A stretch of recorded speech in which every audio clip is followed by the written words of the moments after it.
की यापुढे आम्ही लढाई करणार नाही, शांती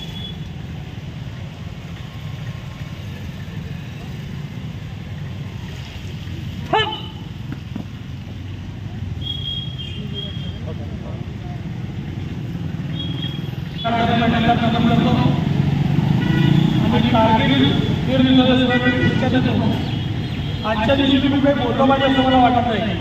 पण आज खऱ्या अर्थानं आदरांजली ज्या सगळ्या शहीदांना द्यायची आहे, त्या विजयाचा जो आनंद मिळवायचा आहे. आणि आपण मागच्याही काळामध्ये आपण रावजाला हा खूप चांगला कार्यक्रम तुम्ही घेतलेला आहे. आणि आपण सातत्याने कार्यक्रम करत असता आणि जनमानसामध्ये खऱ्या अर्थाने राष्ट्रभक्तीची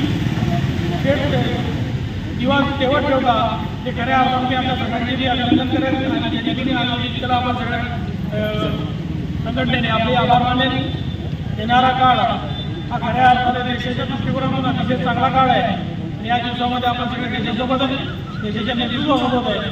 आणि आज आपल्या खऱ्या अर्थाने मधल्या काळातल्या पाकिस्तानबरोबरच्या युद्धाला दाखवून दिलं की आपली शक्ती किती आहे. त्याच्यामुळे खऱ्या अर्थाने माझ्या या सगळ्या सैनिकांनी मनापासून आभार मानतो आणि आपल्या वैज्ञानिक आणि टेक्निकल पद्धतीत सांगायचं झालं तर भारत पाकिस्तानची जी फाळणी झाली त्या फाळणीनंतर पाकिस्तानने हमेशा भारतासोबत उचापात्या केलेल्या आहेत. त्यासोबत 1965चा जो तास्कन करार होता, त्यानंतर 1972चा सिमला करार होता. या सगळ्या कराराच्या गोष्टीला बाजूला सारून पाकिस्तान हमेशा आपल्याला उचापाती करतो.